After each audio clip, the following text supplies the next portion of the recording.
Dearest gentle listeners, you are listening to the Ladies Bridgerton, the talk of the town. We are your effervescent hosts, your neighbourhood-friendly Kiwi, Tash from Middle Earth, New Zealand. And Patty, Regency romance enthusiast, whose current chapter of her story takes place in Ohio. Settle down onto your favorite settee as we delve into the lives of the elite and illustrious ladies, lordies. Lordy! Lordy. Lordy. Settle down onto your favorite settee as we delve into the lives of the elite and illustrious ladies, lords, and royalty of the ton. This Bridgerton podcast is two friends. Oh my God. It's because I made fun of you. We do text. Oh, blame it on me now. No, it's because I made fun of you. So now God is like, getting you back. Settle down. Okay, hold on. Scratch. Settle down, Patty. I'm getting the giggles. Okay. Settle down onto your favorite settee as we delve into the lives of the elite and illustrious ladies, lords, and royalty of the ton. This Bridgerton podcast is two friends talking romance, symbolism, Easter eggs, and deep diving into the connections of our favorite characters. If you are not up to date with season 3, please go and watch that first and pop back once you are all caught up, as this podcast will contain spoilers. In the last episode, we began another Polin-centric episode, this time discussing the scenes from season 3, episode 2. This will likely be a 4-part episode, as you know your favorite tangent queens know how to stretch out an analysis. In today's episode, our goal is to get through a deep dive of the marriage lessons at Bridgerton House, as well as the scene in the study. Now, I wanted to quickly, before we jump into today's episode, tell us what you've been up to today, dear Patty. I went to a Bridgerton ball at, it's a place called Landall's Mohican Castle here in Ohio. It was fantastic.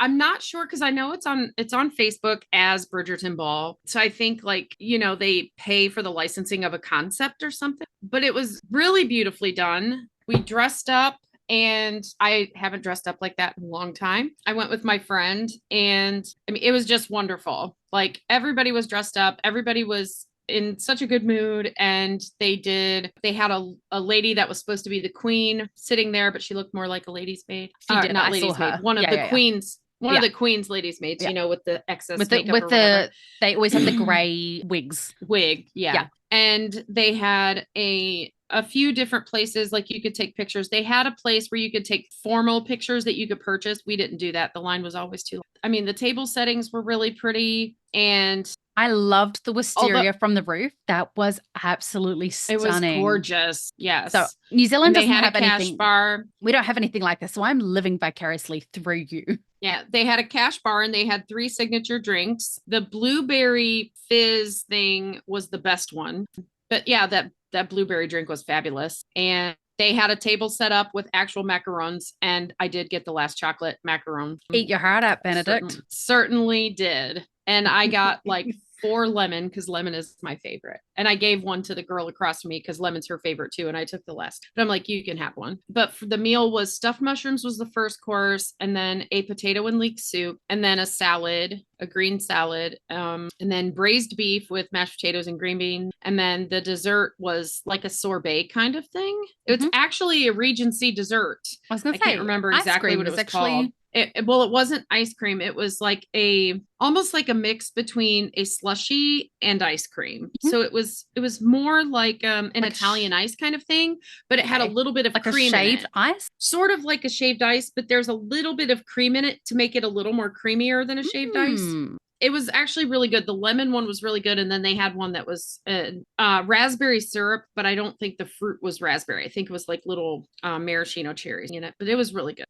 I'm super excited because they're doing one for Christmas, but not at Christmas time. It's like in November, but it's going to be a Christmas theme ball. And we've already decided we're going to go. And this time my best friend's husband's going to go because he was having severe FOMO wanting to go. And he was so afraid that it was going to just be a bunch of women, but there was actually quite a few men there who took their ladies, and it was great. And then they had a dance instructor that taught people the waltz. And then that's amazing. They played music and everybody was dancing and stuff. But I kept saying, I love the waltz and all, but I just want to see everybody in all of these really nice dresses. Yeah. And I mean, the men were dressed up like Bridgerton bros. You know what I mean? Like all done up in the waistcoats and coats the and tails. knee breeches. Yeah. And I was like, I just want to have them play like jump around or the cha-cha slide because I think it would be hilarious. Yes. It would be so funny. I'm a bit of a kid, and so like my favorite would just be to watch everyone do the Macarena in their full finery. Right. Well, and that's why I said like the cha-cha slide, because when you think of like the way the dances are, the way the dances are on Bridgerton and at the ball scenes, and like there were specific dances that had specific moves to them back in that time. So to have something like our 2000s cha-cha slide or something like that. Was it 2000? I would have said late 90s, like, because I remember going the cha-cha slide was early 2000s. Okay. So Macarena would have been 2000? Macarena was the 90s. Yes. No, Macarena was the 90s. Yeah. Like 95, 96, something like that. I remember going to sleepovers as a kid at like friends' birthday parties, and we'd be doing the Macarena and the cha-cha slide. Yeah. Girl, I was in college. I was doing the Macarena at the bar. We are only as young as we feel, or as my husband cheekily likes to say, we are only as young as we marry. Because I'm 5 years younger than him. So well, and that's true. I mean, you're only as young as you feel. And I will tell you, like, I am blessed. I am absolutely blessed to have so many friends from my childhood. And like my two best friends, I met one when I was 11, and I met the best friend I went with tonight. I met her when I was 14. So like when you remain friends with somebody that you've known since you were a child, like Eloise, Colin, and Penelope are never going to be old. Like there's going to be, Bridgerton season 26, and they're going to be in their 70s, and they're going to be, Lady Danbury walks around like talking about her knees and all that stuff. These three are just going to be the same because they're going to be around their childhood friends because they had a friendship. So they're going to be around their childhood friends their whole lives. They're never going to be old. And they're never going to be old, but I do feel like they had to grow up well before they needed to with losing their father. And that is things that we want to talk about in future episodes, because I think this is one thing that I love about, I think the boomer generation were forced to, you get to a certain age and you have to give up on your childhood loves. And like a lot of them will probably think, you and I doing a Bridgerton podcast, what's the point? Or why would you have interest in that? Because you only do things that bring you monetary value or things that further your family. But actually, a woman's mental health is incredibly important as well. And this is what, I'm not sure if you've ever brings me joy. Well, so there's a children's book and it's called A Bucket Full of Happiness. And it's all about how you fill your bucket and how you fill other people's buckets.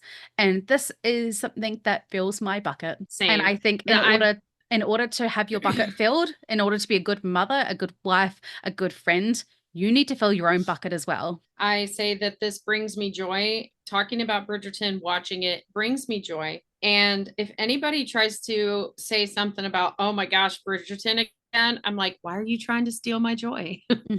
Do not steal my joy. This is my joy. And speaking of things that bring me joy, we must make haste into today's episode.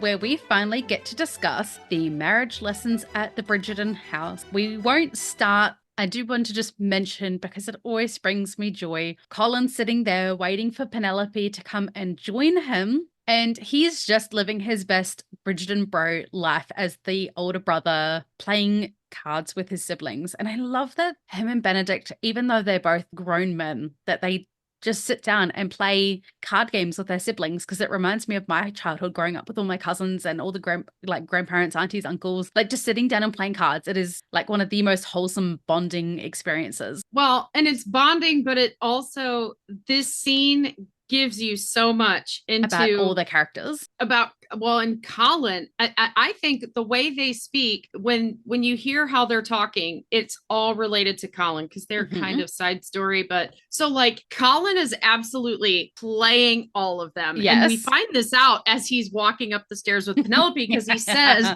why? He's completely like, are you hesitating, Hyacinth? Hyacinth, I do not hesitate. We know when Colin makes up his mind, that boy does not hesitate. So Yeah. that plays into him. Mhm. And then when he says something to Gregory, Gregory's like, I play a long game. Yes. Colin definitely plays a long He game. does play a He long thinks game. things through. And then when he gets everybody all riled up about that round, he's like, he sees the guy who's telling him there's somebody there and he knows it's Penelope. And he goes, I am out of this round. And then you hear Benedict go, I knew he had a strategy. I'm like, Andy has a strategy. I knew he had a strategy. And it's perfection. Like that little scene with the family absolutely just gives you so much into Colin as a person, as a character. And you watch him like easily. He played like that. She's a fiddle. He's a violin. He's a cello. He played them all like instruments. Like he knew exactly what he was. And then he throws Hyacinth under the bus because he's like, we may need more coin with the way that Hyacinth plays. And that harkens to Eloise's book where he pays Hyacinth to keep quiet. And he's like, oh, like, how much money do you want to extort out of me? She's also extorting money out of Eloise to get the truth. And it's just like, it just made me laugh because it is always Hyacinth extorting money out of people with her cunning ways. Yeah, absolutely. So we have Mr. Colin Bridgerton heading up to the Bridgerton house to meet his lady Penelope to teach her how to be a marriageable young lady. Yes, and every bit of this, and I talk about it a lot on my TikTok. This scene from the door up to the drawing room is so coded with rule breakage that tells you, in my opinion, because a lot of people say that he started catching feelings in the study.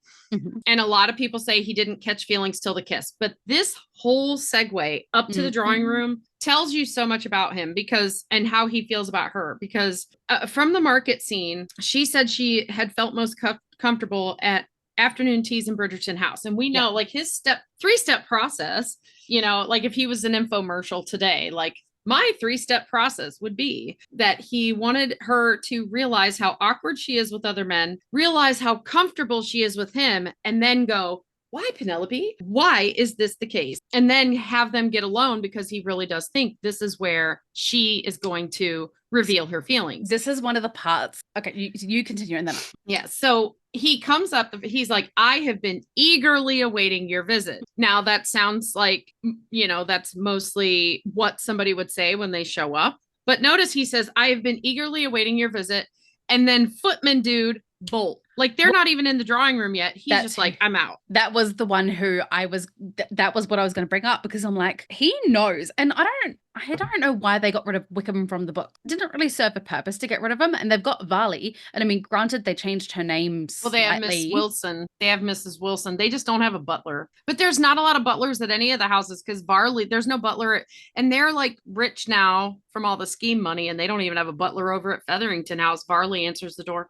Yeah, but the Featheringtons are not on the same wealth level as the Bridgerton. No, but I mean, they didn't hire a butler for staff at their marital home either. They just had Ray. Yeah. Ray showed in Cressida and Ray told her there was somebody. But they had only room. just moved into the house. Like, so it takes time to find like good stuff and that kind of thing. So I just don't understand why they don't have a butler at Bridgerton House because they 100% from the day of engagement, and he already had that house up until they got married, literally 5 to 6 weeks. Okay, they had time, especially considering we don't see Ray anymore until the marital home. So she left the Featheringtons to go help set up the marital home with Colin. Like she's gone. When Penelope goes to Genevieve's to do the samples for her wedding dress, the maid with her is not Ray. No. And Ray had been with her the whole time. So we know Ray got her promotion and she was already making up the marital home and getting that in place. So she would have been, and normally it's the wife when they come in with the housekeeper that hires staff. But so, maybe there's not a lot of staff because that's going to be Penelope's responsibility, but they didn't. I mean, there's just no butler anywhere. But there's footmen. Anyway, I digress. We're talking about the butler, the footman. And do you think that he paid the butler like Ray to just scooch off? I don't know. I just like when he said, I've been eagerly awaiting your visit. And 2 unmarried people cannot ever be alone ever, even in their own home. So for that dude to just turn around and walk away, Colin had a plan with him. He was clocking it though. He knew that it wasn't proper. Whereas I recall Wickham from the book. It was like he comes in and he wasn't expecting Colin to be in there with Penelope. And he kind of pauses at the door of, I'm not supposed to be leaving you two alone. But Colin's Yeah. obviously trying to hide his cut hand. And he says something about like, do you want me to fix you a plate and all that stuff? Like he's trying to stay in the room. And they're like, no, we're good. We're good. Yeah. But very similar. He just clocks and walks away. So Penelope gets all flustered and she's like, what are you talking about? What about Eloise? What about this? And he's got an answer for everything. And then the scandals of all scandals, and tells you really that this is something he has to have. He wants to have it. He's going to make it happen. He puts his hand on her back. He steers her towards the stairs. You would not allowed to touch people. You do not touch. Only hands.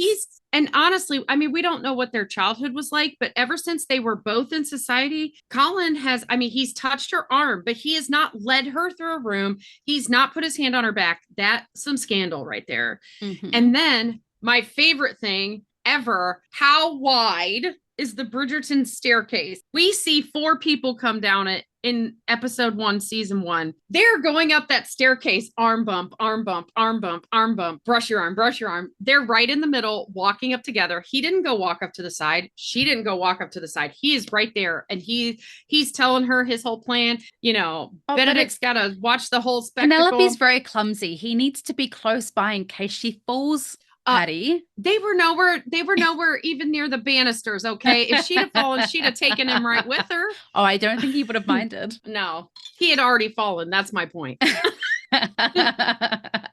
So and then speaking of, like, as we lead into the drawing room, I just want to say this first, because you were talking about Wickham. No. Oh, we were talking about, like, if you're only as old as you feel. And I said that they would never feel old because they were going to be around their childhood friends forever. And this proves it, because Colin's 22 years old, 22, 23. And he's like, imagine it with me, Pen. We're about to play afternoon theatrical right now. I just love that. It's adorable. And I want to talk about other things that are adorable. I'm going to say this in every single episode, in every single scene. I love Penelope's outfit. I literally This is my favorite Colin outfit. So we can talk outfits in this whole thing. Yes. I'm not sure if because you've read all the notes, I think, or perused them at least. Yeah. I'll pull them back I think up that just the so dress fresh reference is absolutely exquisite. And I Googled all the color shades of blue because I was looking at we see as the episodes progress, we see the transition of shades of blue definitely moving towards the Bridgerton blue and away from the green. Because like colors where we have green and blue mixed together is the exact dress that she's wearing today, which is like your teals, your turquoisey kind of tones, which is why I think in the last scene we get a very strong green and blue combo, being that very strong turquoise. What would you call that shade in the last scene of episode 8? It's like a teal. It's like a darker teal color, because it's like when she's not in light, it looks green. Yes. And when she walked up into the light, it was more blue, but it's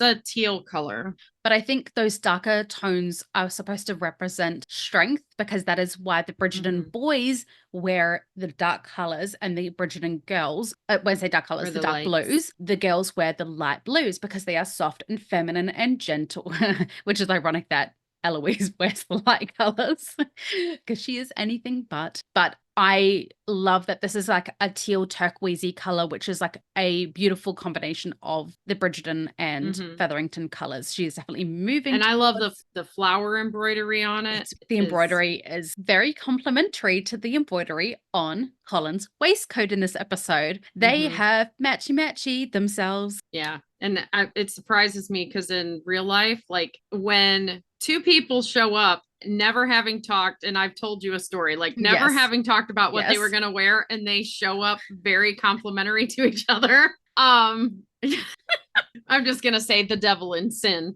You make it like you comment on it, like, are you trying to match me? Like what is going on here? But yeah, they just are unconsciously in sync, matching each other. Yes, they're very in sync. But this is my absolute favorite waistcoat he wears. Like he looks very grown up, which is important because he's acting very whimsical, and he's purposely acting whimsical and childlike to make her feel To comfortable. offset the uncomfortableness. Yeah. He's trying to harken back to when they were comfortable together, when they could, their feelings could be expressed. They had, like, I believe he had feelings for her. They entered society. They both realized he would never choose me because he's a Bridgerton and I'm a Featherington, and look at what my parents are and whatever. And he's thinking her mother would never sign a marriage contract because she wants somebody with a title and I'm a third son. And so there's a lot of things that play into marriage, and you don't really find all that out till you enter the marriage, you enter society, really. And he's trying to remind her of what it was like before they had entered society, and before they had to deal with judgment, and before they had to worry about expectation. So, and I love this whole scene, really, because I mean, he looks very grown up, she looks very grown up. They're both just acting like kids. Like, he's like, imagine it with me, and he goes through his whole thing, and she's standing there with her hands on her hips, just looking at him like, why are you so adorable? But so Pen looks really apprehensive, like when she's walking into us, and I think part of it is that, one, I think he thinks, oh, is she nervous to be alone with me? That's what he is thinking. But actually, in reality, it's one, that she is afraid of bumping into Eloise, because I think still to this moment, she is afraid of Eloise saying out loud and Colin overhearing, "You were Lady Whistledown." She is constantly living with this fear of it getting out. We see that in the last episode where she says, and thank you for keeping my secret. Like, it really means a lot. And that's a big, big fear for her, because if it didn't play out the way that it had, she could have been in real trouble. So there's that whole side of it, but there's also the side of being vulnerable in front of Colin, especially after she felt like she made such a fool of herself with her fluttering, flapping fan yesterday.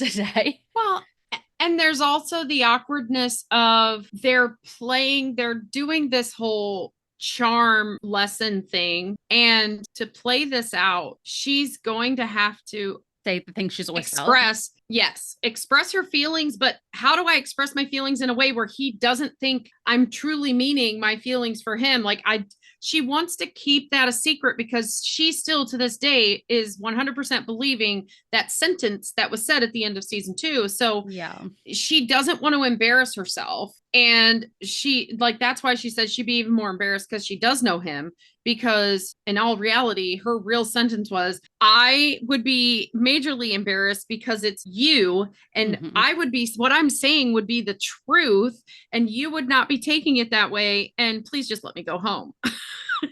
Please let me not do this. I love that she is so apprehensive, and she's like, no, not doing it, not playing along. And he knows that he has the power to give the male equivalent, which is, for a female, it's fluttering the eyelashes. For a man, it's the puppy dog, those beautiful eyes, the puppy dog eyes. And he gives her that mischievous, come on. And she's like, well, and that's what I think, like, that's why he imagines out the whole thing, and he treats it like we are seeing into their childhood. We are seeing Penelope and Colin at play, like how they would have been when they were children. And she knows it. The look is on her face. Like, dude, I know what you're doing. Right. And he's just, imagining it all out. And she's probably sitting there thinking of Don Quixote. Like this is just like when he taught us how to fence, so this is them at play. This is them. You're seeing their real connection and how long they've had that connection, because he's absolutely drawing her in a way that he knows will work, because he's known her for so long, and she's absolutely falling for it, but knowing she's falling for it because she's like, darn you with those eyes. Come on now. Like, why are you doing this to me? Why do you look so nice today? You know that I'm helpless to this. Please do not do this to me. And you can tell, like, when she finally decides she's going to do it, and she goes and sets her scarf down, this is one of my favorite little moments. And thank you, Nicola Coughlan. It is so small. I love it. She does this little jaunty, like, not a ladylike walk at all. She's just like, okay. She just does this little jaunt over to the lemonade table. It's one of the moments you realize how tiny she is. One, how tiny she is. And two, she's decided to play along. That is probably like how she walked around when she was a kid. Yes. And because ladies have to learn, they get finished and they learn how to walk, and they, there's a certain way you have to walk in society. You have to be demure, and that's not demure. She just is doing this little like the book would have fallen I off don't of her head. Yeah, the book would have way fallen off of her head. But she's decided, okay, if you're wanting to play pretend, I'm going to play pretend. And I loved it. It was such a small moment, but it was just, she just acquiesced, and you knew like, this is going to be, they're having fun. You know what I mean? Like, this isn't a lesson. This is what he wanted. The two of them Just together in a place she's comfortable, where they can just be themselves. And I mean, his ultimate goal is to just have a real open, private conversation with her. And he's doing it like they're at play. And she's like, okay, I'm going to play too. Let's do this.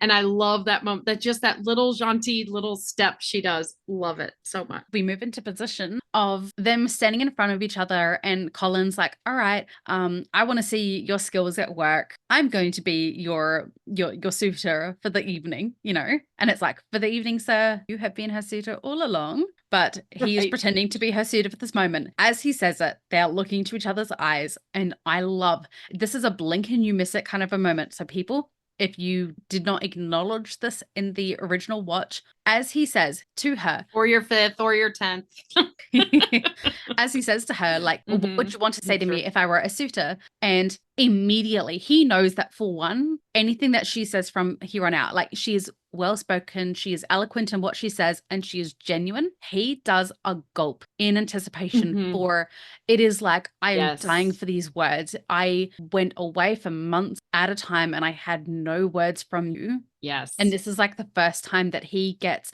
because he came back and he tried to talk about his clothing and she wasn't having a bar of it. He wanted to talk about his travels, but the only person that mattered, she wasn't having a bar of it. And he's like, this is a moment that I get you to tell me how you feel in a way that is not making you feel like you're saying it. It's say it without saying it. Safe.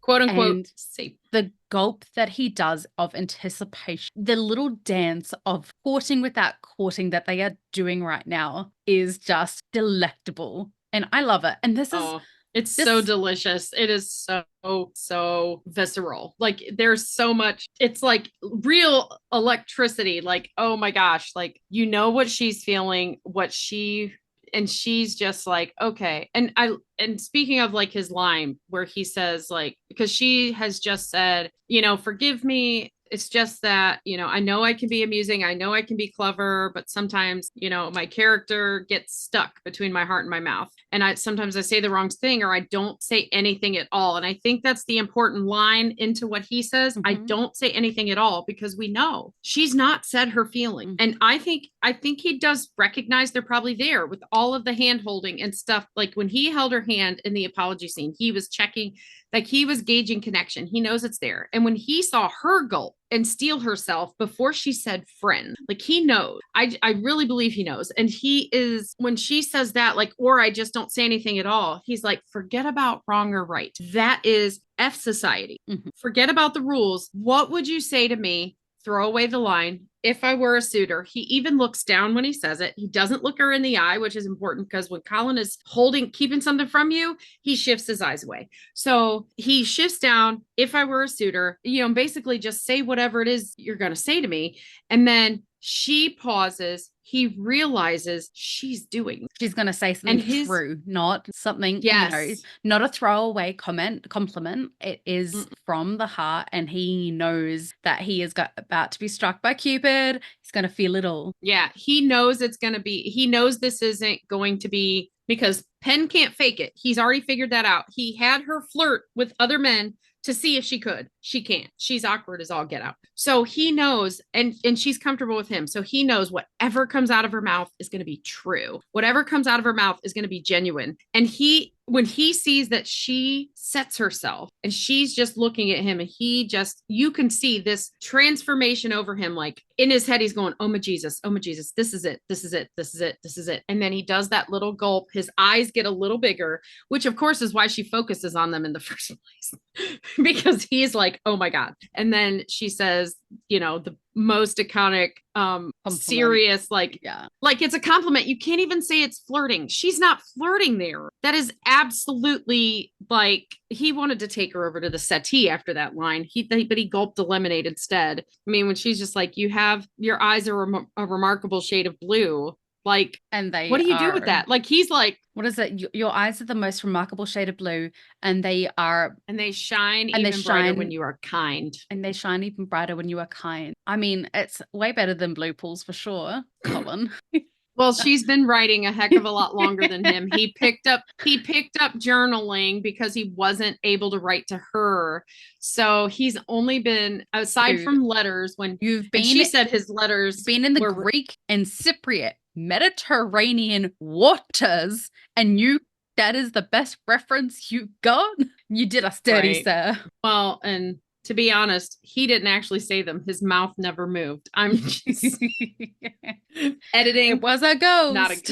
Not your best day. Not your best day. But no, like she says that, and I think he was preparing himself for something complimentary, but that was downright foreplay. That was something about his physical self. That was something about We're speaking his to the soul. kindness and his true self. Yes, he did not know what to do with it. And yeah, Because and then that was, she got embarrassed and he got embarrassed. and it was such a cute moment though, like them both being Ugh. embarrassed together. And the vulnerability in this point is quite beautiful because they are both standing, and in the camera shot is the portrait of Violet and Edmund. And the reason that that Mhm. is so important, that it is specifically highlighted in the shot. So anything that Bridgerton do not want you to pay attention to in the background, they will blur it out if they kind of make it the focal point. So camera work is all really important because whatever they have, the biggest portion of the image, that is the part they want you to Mhm. pay attention to. So you have Penelope, you have Colin, but the forefront, like not the forefront, but like the image that is kind of quite large in that picture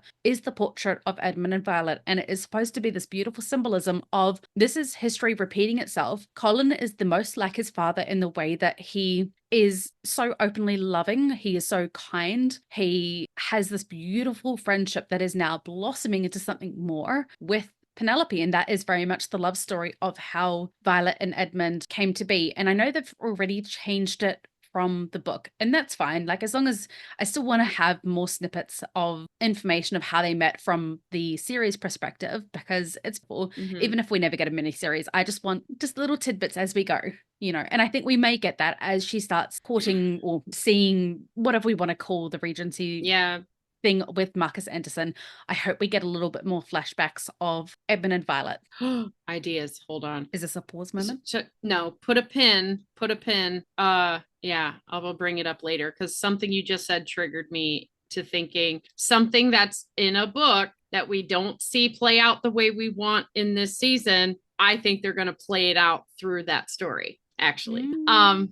So that's like a theory. But Look at your speaking little of Mr. camera work, Burns fingers. I know. I'm like, so I want to talk about the camera work, the placing, like how the scene is done in this room, because the Bridgerton drawing room is very, very iconic every season, the way things play out. And mostly, now it's not always like this, but mostly the side of the room they are actually on is the family side. When it's just family breakfasting or hanging out or whatever, they're on that side of the room with that portrait. It used to be a portrait of older people. My assumption is Edmund's parents, and now it's Edmund and Violet because Anthony now it's his. So that's the family side. And then the other side is the company side. And there's a couple of things that's important here. One, he leads her into the family side, just like when he brings her in to announce their engagement, it's on the family side. Two, they are standing at the table from the beginning of season 2. When he comes home and she sees him, she gets up from that table that she is sitting at with Eloise, again on the family side. Remember, Anthony calls her family. She gets up from that table and they have that moment where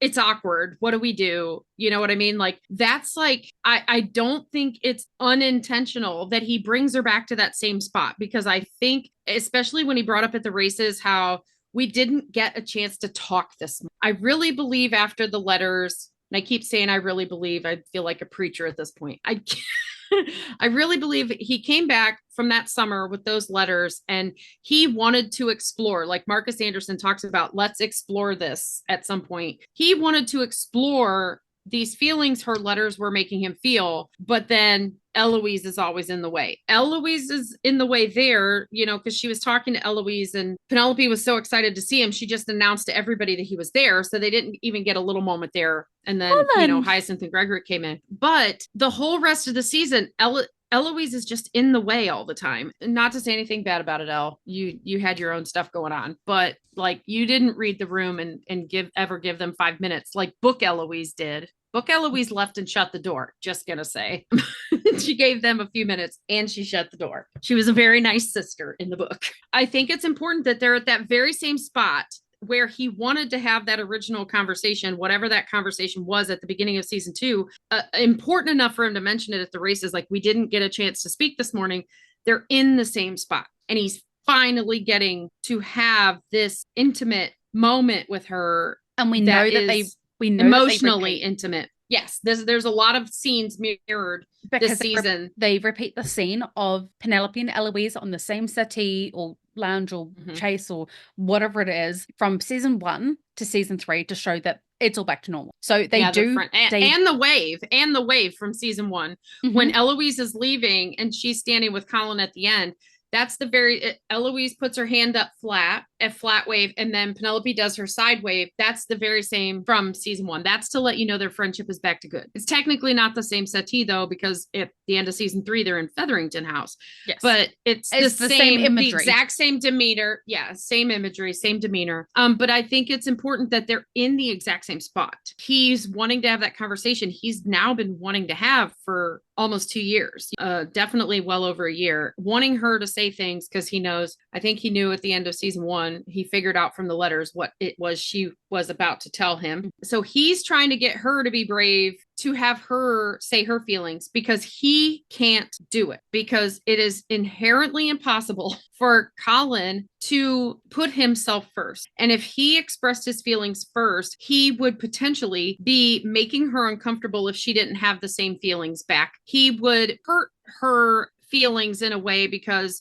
she had believed there'd been this friendship all this time. So he just can't do it. And that's why it's so important in the carriage scene, finally, how long it takes him to finally say it. Because Colin is a person who always as soon as he feels any kind of way about you, your comfortableness, your emotional stability, whatever, all of that, your happiness becomes more important to him than his own. So he needs Penelope to say something first. And she says something that is so intimate and so just knowing him so well, like it proves how well she sees him that it throws him off. He was not expecting that.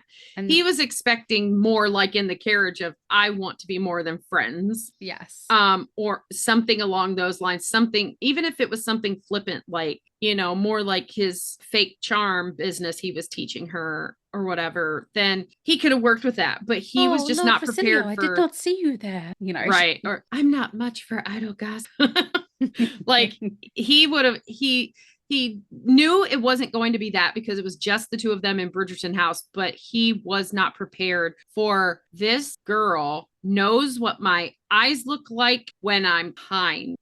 It means she has been looking deep and closely enough at me to have picked up on such a nuance. He had to have felt naked. Yeah. Like he's got all the clothes on, but he had to have felt completely and utterly bared naked in that moment. That's why it takes it the way he does, because wow, she's looked at me this closely this whole time. Like, oh my gosh. And then harken that back to season 1, where we have Colin discussing his relationship with Marina with his mum. And she's saying, I've never seen you so pensive. And Marina's the only one who sees me. And what words does she actually give him? None of it was true. None of it showed any acknowledgement of knowing him one little bit. And then when he described her, he's like, oh, Marina's rather good at needle. He gives the most. What he assumes every girl's good at because they have to learn it. Yeah, no, I'm not. And he's like, well, it's better than Daphne's. Like he plays it off because he chose something. He wanted to say something nice about her. He had nothing nice to say because he didn't know her. And he chose something that he thought every girl could do. Yes. Because all the girls in his house learn it. He was stuck on a feeling of what he wanted her to be, a relationship that he wanted it to be. He didn't know her at all.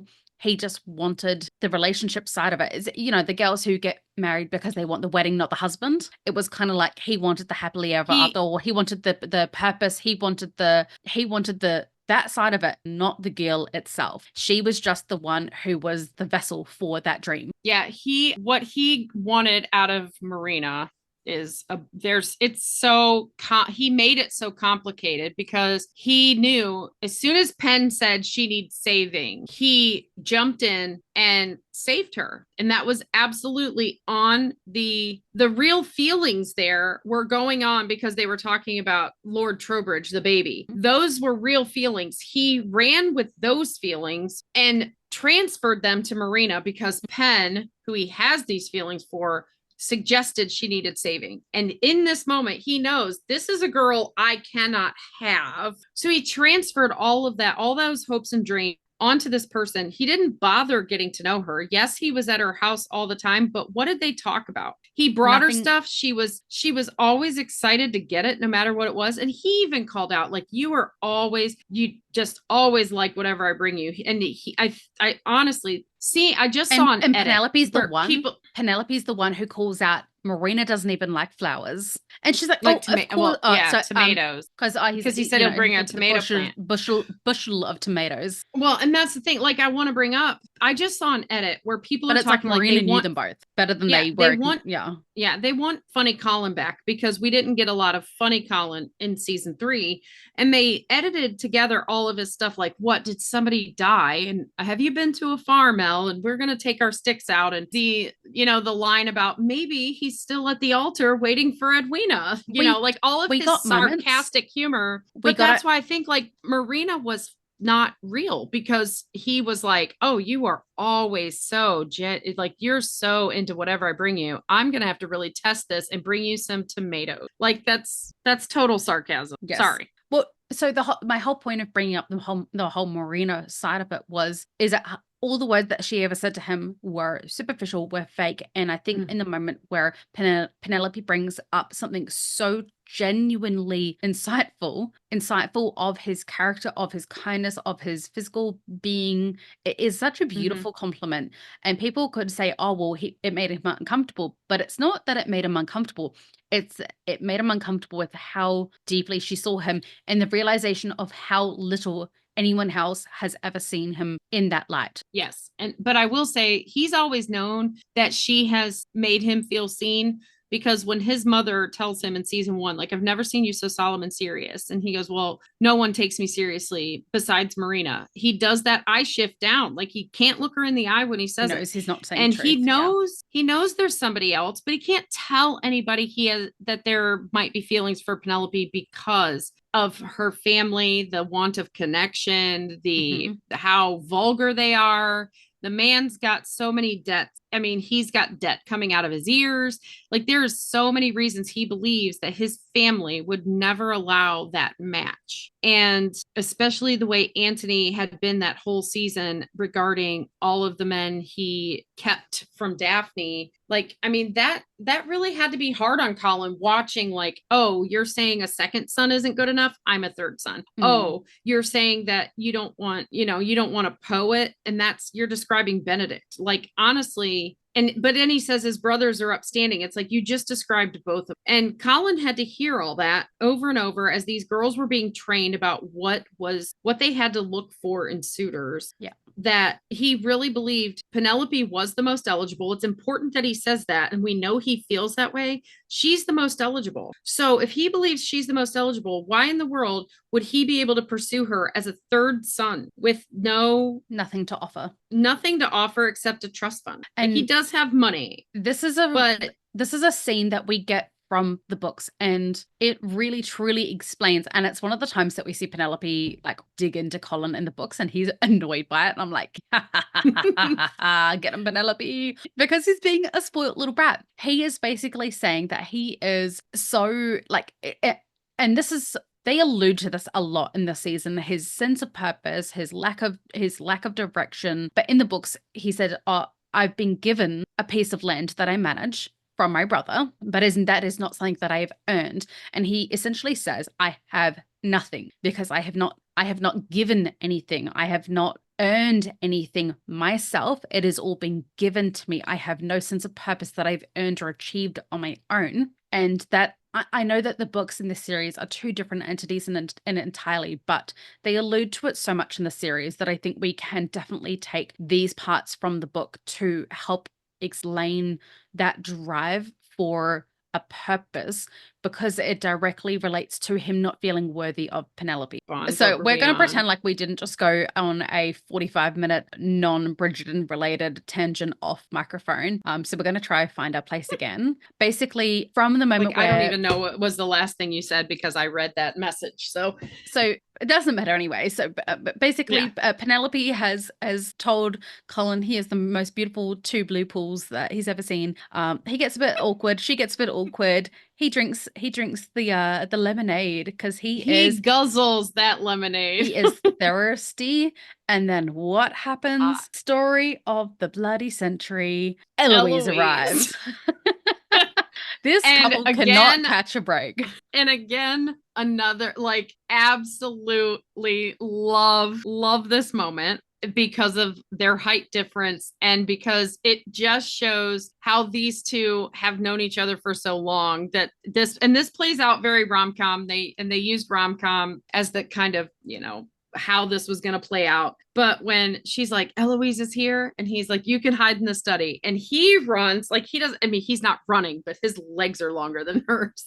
Like, she's got her little legs he's going, striding, and she he's is running. to And I get feel to the this door way. before her, and he opens the door for her and literally barely lifts his arm, and she just ducks barely to get under it. And I love it so much. Like, it was seriously probably one of the first scenes I watched over and over and over. And I didn't even watch the Your Eyes Are the Most Remarkable Shade of Blue. I just watched from Eloise is here until he goes, you can hide in the study, and she runs under his arm. It was, to me, that is pure, just, it's so pure, and it's so, like, you see their connection for real. Like, they are very aware of each other's bodies. They are very aware they are of where each other is in the space. They are yes in sync. yes They they're move. I mean, they move as one. they pretty much are singing bye bye bye. Okay, they're so in sync. Bye bye bye. Bye bye. But they're so in sync, and I love it so much. Colin would totally love NSYNC, by the way. He would. He'd be a boy band guy, I think. He would definitely be a boy band guy. So Penelope is panicked because obviously she has all these fears about Eloise, and so Colin instructs her to go hide in his study. And Penelope walks in, and at first she's like, oh no, Eloise is going to find, I'm in Colin's mind. This is the man cave. This space of his is his mind. His study is like, the bedroom is the physical side of him. His study is the emotional, intellectual side of him. And for Penelope, there's a certain word for it, but it's when you are attracted to someone's mind. I'll look it up. You keep talking. Thank you. Yeah, when you are attracted to someone's mind, and I think that Penelope is very attracted to Colin's mind, his personality, everything about him. And I mean, obviously, it is all wrapped up in a 6'3" gorgeous package as well. And this is one of the reasons why Patty and I will really sapiosexual. Thank you, sapiosexual. And this is one of the reasons why Patty and I will get on our soapbox every single time. We will beat down every single person who has ever referred to Colin as an oaf. And looking at you, Vanity Fair. Quit telling me on social media that Colin is not the brightest bulb in the box. Quit telling me on social media that I seriously will come at you, bro, because Colin is very smart. He's an internalizer. He is a deep thinker. He's a very pensive person. And I think they portrayed show Colin very well, and Luke Newton portrayed show Colin very well, that he was clocking Penelope for a long time. It's not that he just all of a sudden figured it out. He's not obtuse. He's not. And he's constantly like hyper aware of everyone's mood, and he is the mood stabilizer of the house. And for people to refer to him, like, just ran out.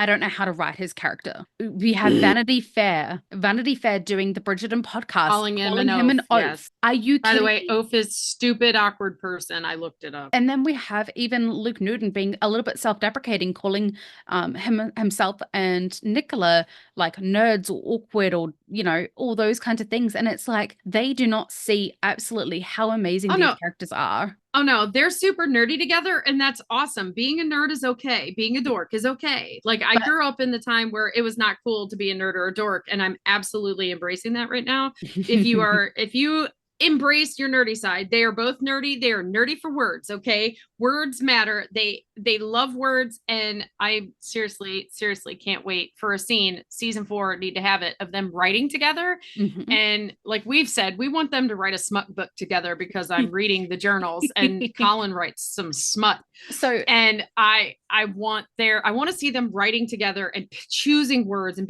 just like, you know, she says a word like specificity and he's like, gotta have you right now. Like just you saying such a nice word. Like, we've gotta had have you. season 1, we've had Daphne and Simon on a desk. We've had season 2, Anthony and Kate on a desk. Season 3, we had Kate and Anthony. We deserve season 4, putting it out there.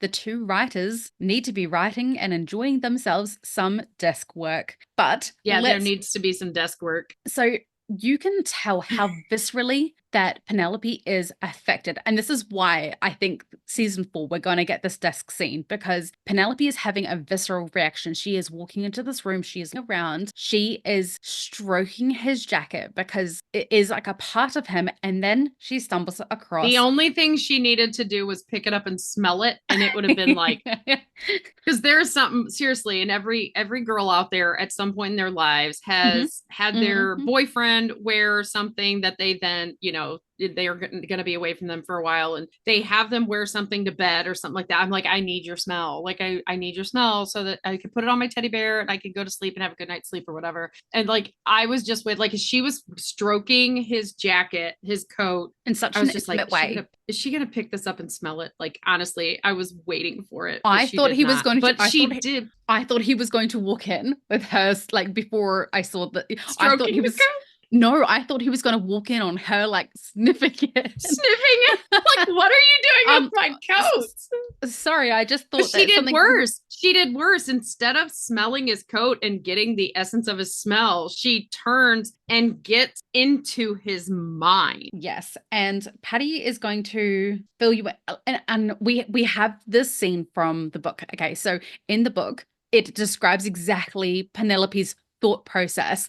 She sees the book. She's in the Bridgerton in the Bridgerton drawing room, and she's waiting for Eloise in the book, I mean, and she sees the book open and she's bored, and so she takes a peek, realizes what it is, and then she's like, oh, I must not look, and then she goes back. But he left it open, and she justifies it to herself. And she says, but he left it open, and this is a public room. It's not. Yes. It is only a room for the Bridgerton family to be in. She's like, well, like I'm basically family, like, so clearly he wants me to read. Like, she's sitting there and justifying. And so it's okay if I read this page and so I don't turn the page. Inches forward. And then she goes, oh, well, that wasn't even a step forward. That was just an inch. So I'll just inch forward once more. And then she gets closer to the book. And then she's like, oh, well, like, for God's sake, if I've already come this close, I may as well just pick it up. I can't be reading from this far away. I can't make out the letters well enough. I just won't turn the page. That's my favorite. I'm just not going to turn the page. It's okay because I'm not going to turn the page. And this is like every girl ever. I'll just have one piece of chocolate. Oh, well, yeah. Like, I have to finish the row now. And like the justification in the book, and we even see it play out like in her mind in the series. We see her playing out this exact moment, and I love it. She's obviously studied this part in the book, and she is giving us a straight reenactment of her. I'll just read a little bit. And I'll tell you, like, the Colin journal in the book is literally just travel related. It's about him being on a beach and how the water feels and all that stuff. And Penelope is just falling in love with the words, the word usage. Like as a writer, she's The loving the writing. metaphors. He Yes. describes the Mediterranean waters of the Greek and Cypriot beaches by hearkening it to a bath after you've sat in it for 30 minutes as the temperature of the water. Which, Is a okay. I far mean, she cry gets it. from that is a Like far cry from everyone knows, starlight from everybody knows. Frecklewater. Yeah. Everybody knows what a bath feels like 30 minutes later. Like, Hmm. but, and you got to think about, they had to boil the water first and then, so you didn't even get into the tub until about 30 minutes after it was put in the tub. But yeah, so that's what was written in the book. And I do love that he's writing more personal things. And honestly, because we know from She Who Must Not Be Named, no, I'm kidding, from Just Brownell, because we know that I thought She Who Must Not Be Named was Marina for a second. I'm like, what did Marina know? No. We know that Colin picked up journaling because nobody was writing him back. And Yeah. so he started journaling to be able to talk about his travels because he's excited about him. He wants to talk about him. So honestly, some of what he's written in these journals, we can believe that that's some of the stuff he had written to her previously or were in the letters she didn't respond to. And they're very intimate, like his thought process. And I think that's why this is very metaphorical, is not the word I want, but like when she's reading in her own voice first because she's reading out loud. But then she steps away and she's like, oh my gosh, I can't keep reading, but I just have to know what happens. And she goes back to reading and she picks up the book. And like you can tell she's loving his style of writing. But she's also intrigued about what she's reading. Mm-hmm. True. But when she picks it up, it's in his voice. And I think that's so important because when she writes, she's hiding behind a persona. Okay. Mm-hmm.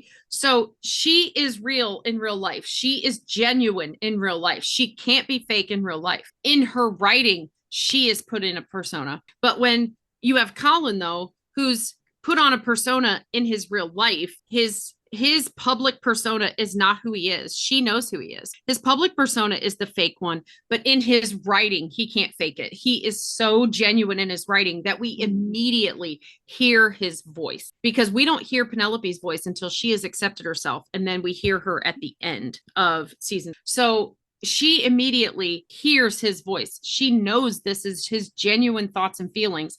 And for me, that's way more important than the freckles from cheek to collarbone and these moments alone with these women, at night. Like yes, that's exciting to her. But I also think that she just knows. I think she discounts what she's reading and is instead just loving the insight into Colin's mind, loving the choice of words, the style of writing. And that's what I'm talking about, the sapiosexual kind of thing, because she does not care that he's writing about other women at this moment. And this is the man that she loves. And she is completely bypassing that to just be excited to get a window into his mind. And this is why we're talking about how dare people call him stupid, because Patty has been little Miss Sherlock Holmes and has been uncovering the secrets hidden in those. We have been reading and looking, and you have done all the hard yards. We're going to read you out part of what we have so far. So Penelope is reading from the journal and she reads out 3/4 of the first page, but Patty has uncovered the second half of that text for our lovely listeners. So, and we know, he's talked about these are, Paris has some of the most beautiful women in the world, how lucky I am to be surrounded by them. Like, I think those are the lines that really gets to her because she sees that he's living in that moment and she can feel how he feels in that moment, if that makes sense. But in the end, he says, I marvel at how, you can be doing something so intimate or feeling, in something so intimate, but feel such great distance. And then the next line on that page is, and yet in the throes of passion, this is not something Penelope read, because if she'd have kept reading, we'd have had a very different scene. And yet in the throes of passion, these are moments that mimic deep connection. So he's understanding that he's having these experiences with women that are on the surface intimate. He is able to touch their skin, which is unheard of in Regency. He is, close to them. He is, he's seeing how the starlight plays on their skin. That's how close he is. We know he's experiencing the throes of passion, but he knows there's no connection. It mimics it. These girls are not feeling anything for him. It's fake. And to him, it's all fake. And Matt, if we take his journal and we go back, it makes perfect sense of why he wanted Penelope to shake his hand. He was doing something very intimate, which was skin to skin, to check for that connection. Now, if he had no idea how he felt about her at all, and he was only trying to help her find a husband for her and not for himself, why would he need to shake her bare hand, knowing he's a man who's seeking deep connection? It makes no sense, folks. This is proof. Like if you take his words that he wrote before this, because this is a journal from his travels before he came home, he was in Paris. He's seeking a deep connection. He wants to feel when he touches a woman, he wants to feel it. He wants to know she feels it. And there are lines from later that I do have. I just don't have every single word figured out, because basically what I'm doing is I'm analyzing the handwriting, the shapes of the letters, the shapes of letter combinations to figure out some of the blurry words.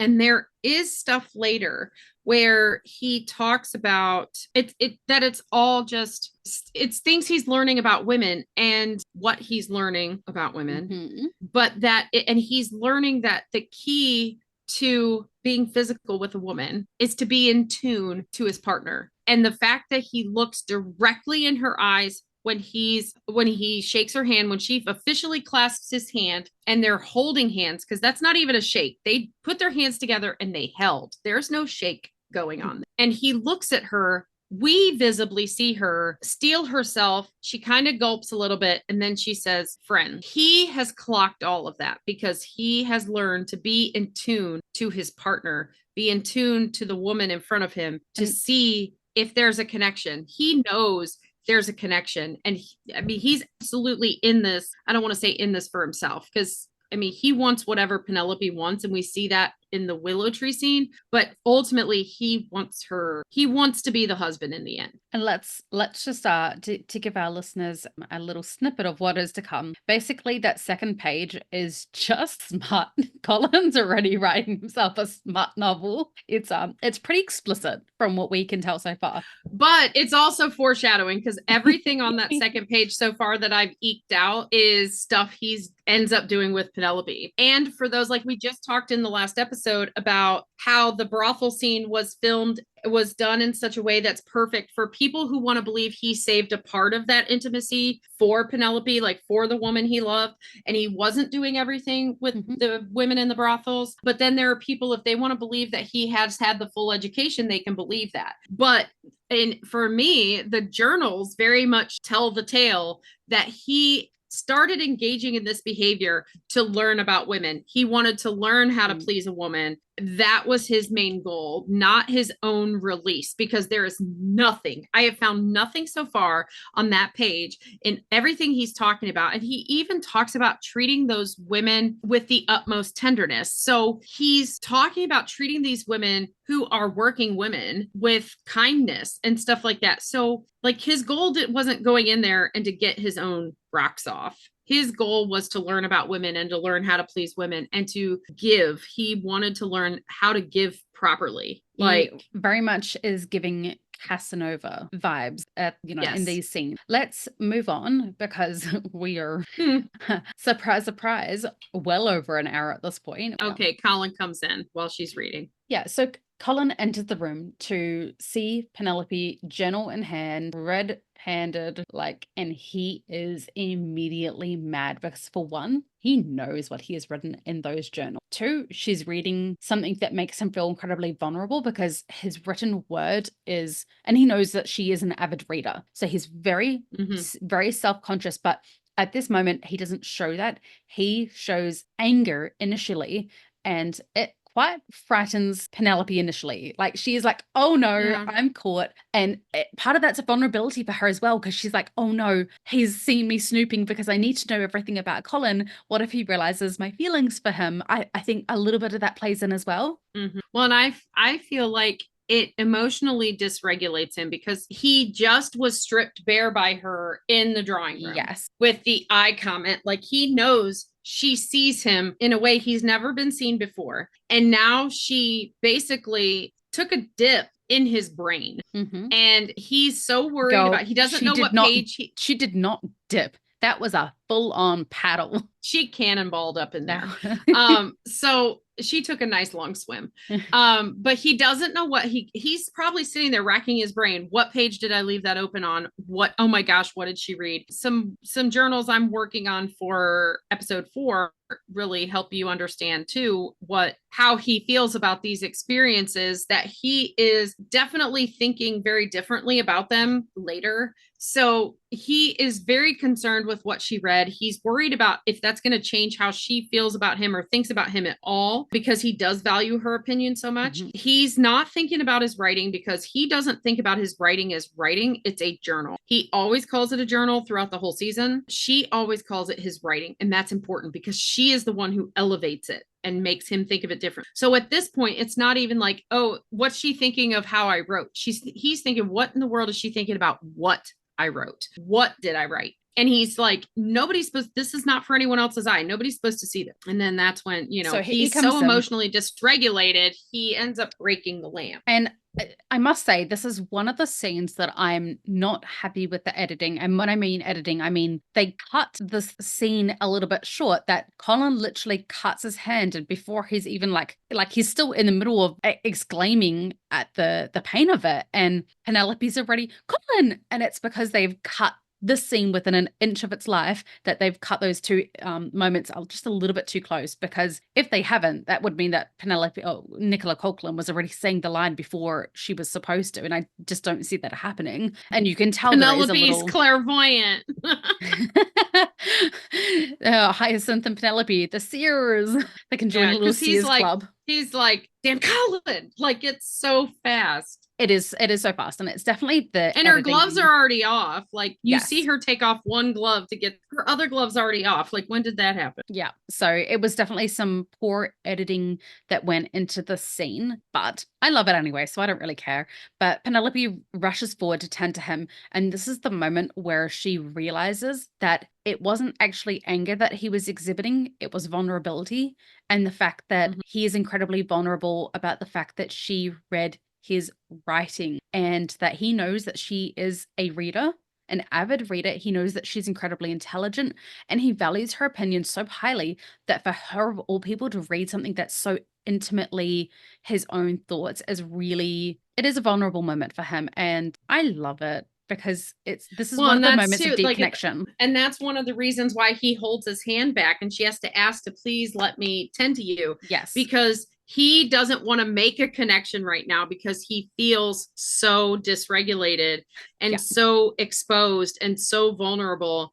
And she's like, no, let me. And he lays his hand in her hand. He lays his, and this is where you need audio description, because it looks like when she's done tending his hand that she closes his hand over the kerchief. But audio description tells you he's watching her. Like this whole time she's tending his hand, he's watching her and he's checking. He's in tune to his partner, looking for her reaction specifically. But he slowly curls his hand in to see if she continues contact, to see if she is going to pull away, and she doesn't, and she keeps holding his hand. And then you see his other hand that had been holding his wrist to support his hand, so it wasn't like she was fully holding his hand. He brings that hand out and kind of plays with his sleeve like, I want to hold her other hand. And he, not her other hand, but put his hand, his other hand on top of hers, and he's picking at his sleeve like, he wants to say something. Yeah, he's like, it's so a nervous thing that he's picking at his sleeve on his wrist, and then she breaks the spell with, "Your writing, it is very good." And he is like, what? Like, he's never thought of his journal as writing, honestly. And No. that's so like, where's she going with this? You know, like, and he doesn't know what to do there. So he breaks it like, okay, we're going to pause for the day because he needs a moment to collect himself. Before, when it was just Lady Whistledown podcast, I did multiple episodes basically just talking about the gazing into her eyes and Penelope constantly breaking the contact for fear of Colin seeing how she truly feels. And this is a moment that they are so vulnerably looking into each other's eyes, neither of them breaking the contact. They have physical contact through their hands, very frowned upon back then. And then I think they both get unnerved, like, oh, we're letting this go too far. Like, and he is really, and they're both knelt down on the floor. I think that's important too, because they are both at eye to eye in this moment. It's not, he's not towering over her. They're eye to eye. They're both knelt down on the floor. It's a very vulnerable moment. Yes. And the moments of connection, true connection that they have is all the moments that they are on the same level. Because, I mean, let's be real. Nicola is like a teeny tiny dot of a human, and Mr. Luke Newton is a towering giant in comparison. So to have two people on the same level, and it doesn't happen until Penelope brings him down a level at the Danbury Ball, where they finally can be on equal footing with each other. And so they have changed the way that they film things to have them on the same level, to show that connection. Yes. And I think it's important, the next line, because again, this is a Regency thing. And when a person asks you if they are, if you are going to be at an event or a function, that's exactly what they say. Like, will you be attending the whatever ball this is? Will you be attending the Four Seasons ball? Will you be attending the Dankworth Finch ball? He says, will I see you tonight? Yes. That's a very intimate way of putting that. And she instantly, and I want to point this out because somebody said it on the internet, and I don't know if you listen to this podcast, I don't know if it was you, but this whole scene from start to finish is very domestic. It's in his lair, like where he lives in this house besides his bedroom. And she is, she's touching his coat and feeling what the essence of him. But he walks in true husband style, carrying her little shawl. Yes, I loved it. like, honey, you forgot your shawl. And the way she whips that shawl off the chair when she leaves, because she's so embarrassed, just gives me the vibes that when even though she got caught reading his journal, when she sees him standing there holding her shawl, like, she had that moment of, this is what my future could be like. Darn you, Colin Bridgerton. Like, it was so sweet that, I mean, and obviously he's just making sure her shawl isn't in the drawing room so Eloise doesn't see it, because they're trying to keep it a secret, but it was still very sweet. But him asking, like, will I see you tonight? And he says it in kind of a vulnerable way. It's like I want to see you. Like, he's worried, he's embarrassed her so much that she won't come, that she's so off put by what she read. Like, he's concerned that he is, because he still doesn't know what she read. So he's like, oh my gosh, did I scare this girl so much that she might not come tonight? And I need her there. That was my next note, is Penelope leaves the room and Colin like immediately heads for his journal to see exactly what passage it is that she has read. And he reads it. The line that I deciphered that I read earlier is the line his fingers are on that he's reading, that he thinks she read, but she didn't. And the way he looks up is he's realizing they have that connection. There was no mimicking of anything. It's not mimicking deep connection. They have deep connection. And he's absolutely like understanding, like, what he wasn't feeling there, he is feeling here. Like, and can we also just note before we close up this podcast for the day that she did not seem one bit surprised by what she was reading. We are talking about we've said it before that, sometimes Penelope acts in the sex scenes as if she knows what she's doing. She has read extensively. And although everything is worded a little bit more demurely back in Regency times, they still enjoyed a good smut book as much as the next person. It was just always in much more vaguer terms. But Penelope did not seem surprised at all. She wasn't flustered. She wasn't, oh my word. She wasn't clutching her pearls, Mm-hmm. people. She was intrigued and wanted to keep Yes. reading more. If Penelope was born in today's age, she would 1000% be a smart reader. She would read smut all day. Well, and as I Yes. said, like if Colin and Penelope were modern, if they were in today's world, they would write romance novels together under a pen name that's like, because like there's so many pen names out there, romance writers or pen names, Yes. because it's like a man writes it but it's a woman's name or whatever, and Mhm. they would absolutely have a pen name that they write smut books together. That would be their. And then we talked about like them writing children's book and Benedict Let's not use illustrating those two them. things in the same sentence. I know, but the dichotomy of humans, and that's why they would have a pen name for the smut romance line, because they wouldn't want it to get muddied with the children's book franchise. It would be such a great like anti-hero kind of situation that the two of them write smut and they also write children's books that like teach a lesson. But today, gentle listeners, we will leave it there and continue on next week's episode where we will Exactly. discuss Eloise and Colin riding the carriage scene towards the celestial ball. Sure. We don't know the name of this ball. We're guessing. We'll look it up. They are heading towards the ball, and then we have a huge amount of information to get through during the ball as well. So that is going to be, we're basically trying to stick to 2 main plot points per episode at this point, because I think that's achievable for us tangent queens. If you have anything in particular you would like us to cover, or any Bridgerton knowledge you would like to share, please head to our Facebook page, The Ladies Bridgerton. And if you are enjoying our podcast, please remember to click the follow button on Spotify, Apple, or wherever you are listening. Once again, thank you for listening to the musings of 2 mad women. Yours truly, Tash the Kiwi And Lady Patty.